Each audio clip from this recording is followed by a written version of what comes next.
paz de Deus, meus preciosos e queridos irmãos, sempre no glorioso nome de quem?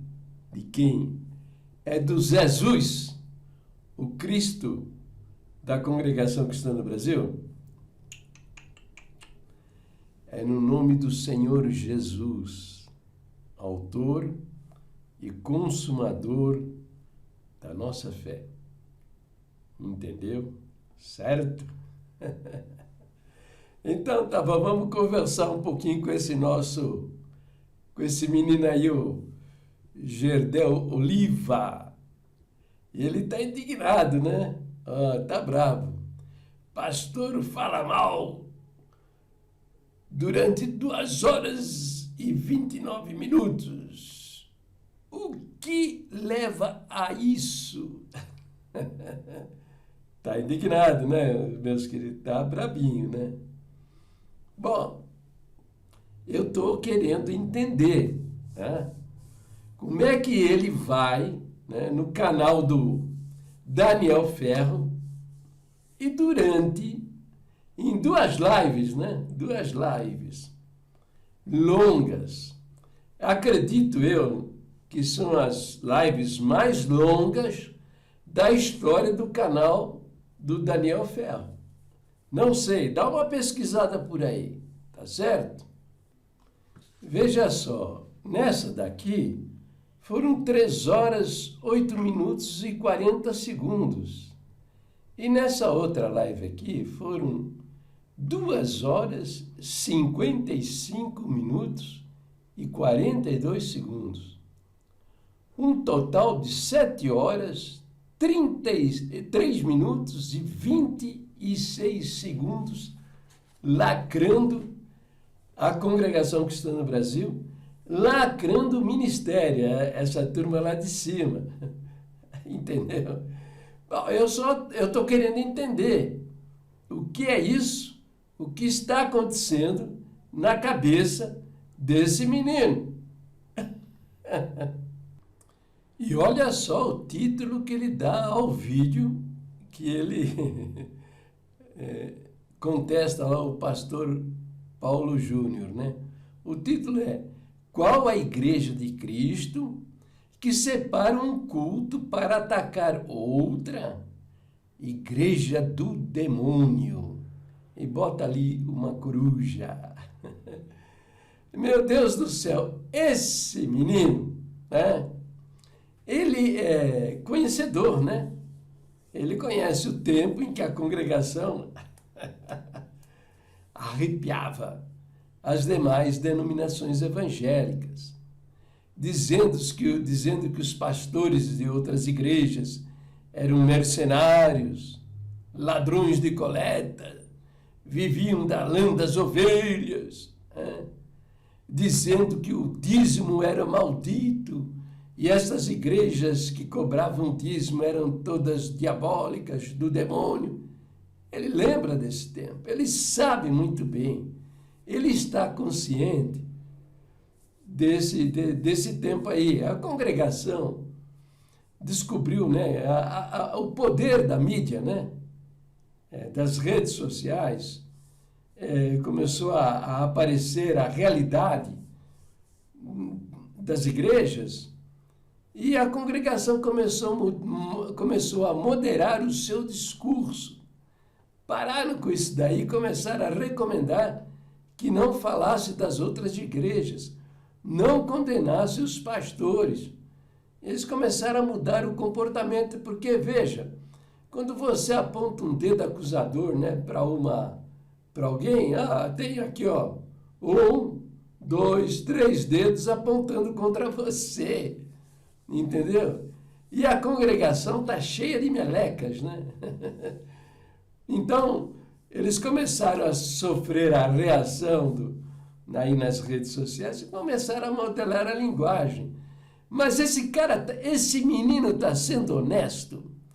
Está sendo honesto com você que gosta dos vídeos que ele faz, que gosta das coisas que ele está dizendo.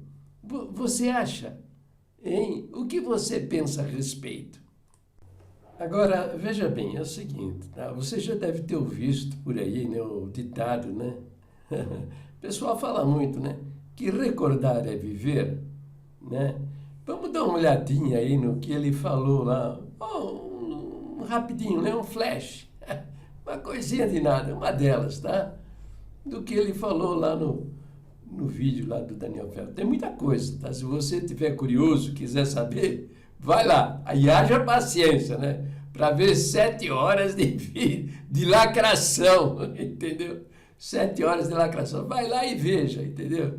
E, e aí você vai ficar consciente do que é a congregação na sua triste realidade, tá bom? Então, mas vamos recordar um pedacinho aqui que é muito interessante, tá bom? É isso aqui, tá? O mero mortal, um né? mero mortal, Não tem muito o bem sangue azul, colocado, não tem o né? sangue azul, né? Nem é de família que tem lá toda uma raiz, né? E eu vou falar uma coisa pra você. Eles são preconceituosos, eles são racistas, tá? Assim, descaradamente. Então, são pesos e medidas diferentes, tá? Eu quero que os irmãos, vocês que estão vendo, ouvindo, eu quero que quando vocês forem avaliar para falar alguma coisa,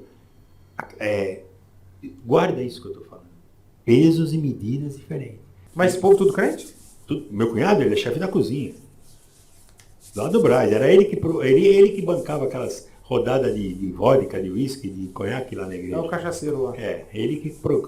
Aí ele saía, aí ele ia em casa de massagem, porque ele trabalhava muito lá no Brás, suava muito, muita fritura.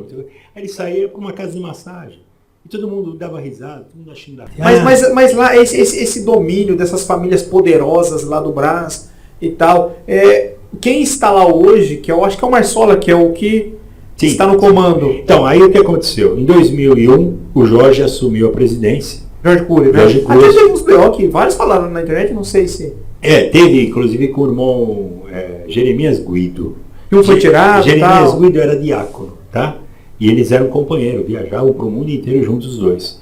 Aí pegaram um desvio de dinheiro do Jeremias Guido lá no Brás, no setor de Bíblias. Lá. Pegaram, Desvio de dinheiro. Desvio de dinheiro, 70 mil reais, um cheque que pegaram lá, correram atrás do cheque, acharam ele, pegaram ele e afastaram, deram uma ajeitada e acabaram afastando porque isso ficou público, tá?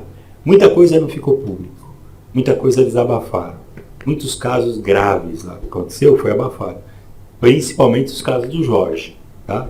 Tem um histórico muito delicado lá dentro do Brás, que foi abafado, por quê? Com medo que a instituição fosse atingida. O nome da congregação, claro, o cara é presidente, vai atingir quem? Os escândalos acontecem, né? Então, assim, acharam por bem, tanto é que teve uma das reuniões que teve, falou, irmãos, os irmãos fazem o que os irmãos sentir. Tinha 10 processos em cima, tinha boletim de ocorrência, tinha um monte de coisa, tinha denúncia, tinha um monte de coisa. Em cima desse irmão Jorge Cury. E esses irmãos que estão hoje, eles estavam lá em 2020, porque eles têm 45 anos de ministério. E o Jorge Cury, ele tinha muita amizade com o irmão Marsola, né? Que é o Marsola. Foi ele que indicou. Esse irmão Marsola, ele veio de Araraquara, ele pulou lá no Brás. Ele pulou na hierarquia que existia, ele pulou vários servos. Vários degraus. Porque ele que indicou o Jorge. Quer dizer... Será que não tem também? O que acontece? Acontece assim, se eu manchei alguma coisa, e o que vier depois de mim não concordar, ele vai expor. Então, nada melhor do que colocar alguém que chegue lá e... Que está com a rabo amarrado ali, toca né? daqui para frente, sabe aquele negócio? Toca daqui para frente. Então, assim... Que encoberte isso. Sim. Tem várias histórias. Histórias lá de Araraquara, histórias de uma irmã Marlene, tem muita coisa que aconteceu nesse inteirinho. Araraquara, esse irmão que está lá hoje, ele é de Araraquara. Ele é de lá. Então, assim, eu não estou falando da pessoa dele, tá? Eu estou falando do meu cunhado. Sim, do meu cunhado. Que é o Jorge Cury. Que é o Jorge Cury. Então é isso, né? Eu estou querendo entender o que está na cabeça dele, eu acho importante. Veja bem, a maioria dos críticos, eles eram ardorosos defensores da congregação, mas não tem como você, sabe? Se você tem um pouco de sensibilidade, se você é um pouco ser humano, não animal, beijo da fera. Você tem um pouco de noção do que é ser uma pessoa humana, tá? Você vai se tornar um crítico dessa instituição, a menos que você seja ignorante, porque as verdades estão vindo à tona, tá? Estão aparecendo. E chega uma hora que não dá para você não se indignar contra esse sistema diabólico. Gerdel diz que a igreja lá do Paulo Júnior é uma igreja maligna, diabólica, porque dedicou um culto para falar a respeito da congregação cristã no Brasil. Entendeu? Mas tenha certeza, essas coisas que eu estou narrando aqui, que ele está narrando nesse vídeo aqui, e que falou muito mais lá nas 7 horas no canal do Daniel Ferro, entendeu? Não acontecem lá na igreja, nas demais igrejas evangélicas, entende? Mas isso que ele está falando é um nadinha, mas é um nadinha, é um mosquito diante dos crimes que a congregação cometeu ao longo de 80 anos. São crimes contra a humanidade, sabe? Porque, veja, a congregação tem um nome lindo, Congregação Cristã no Brasil. Diferente da Igreja Batista, que a Igreja Batista não diz nada. Entende? Igreja Metodista também o nome não diz nada, Igreja Católica não diz nada. Assembleia de Deus também não diz nada, porque Deus pode ser qualquer Deus. Veja, não estou falando do povo, é do nome do templo.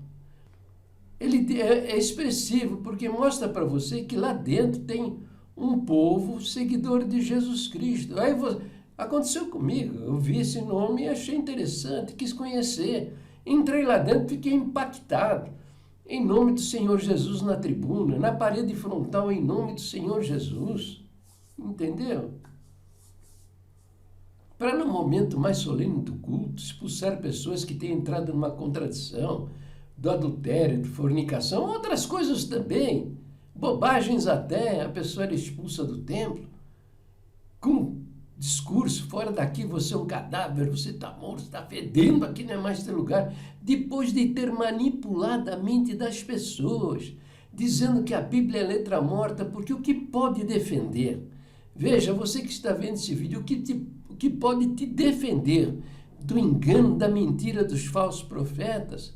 É o estudo da Bíblia, você aprendeu o que a Bíblia diz. É o estudo, é guardar na mente e no coração as palavras do Senhor Jesus. Entendeu? Não, mas eles... Teve um tempo que...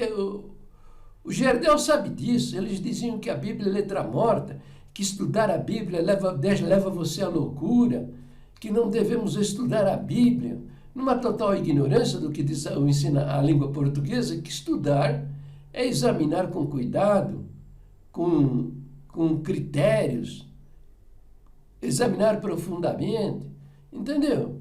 Então, depois de manipularem a mente das pessoas, que a Bíblia é letra morta, também manipularem a mente das pessoas, que a palavra de Deus estava na boca deles. Eles são a boca de Deus na terra, a revelação, fazendo profecias e jogando na cabeça de milhares de pessoas.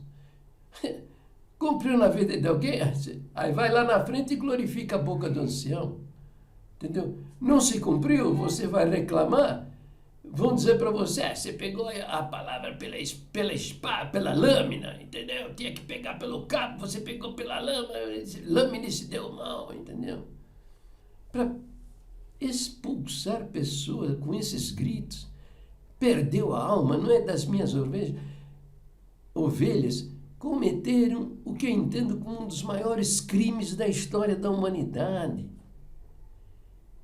Hitler, que levou 78 milhões de pessoas à morte, provocando uma guerra mundial, fez isso num propósito dele, né? Queria a Alemanha, nação principal no mundo, e também é no nome dele. Agora esses homens aí, falsos profetas, fizeram o nome daquele que na cruz do Calvário disse, Pai, perdoa-lhes porque eles não sabem o que fazem.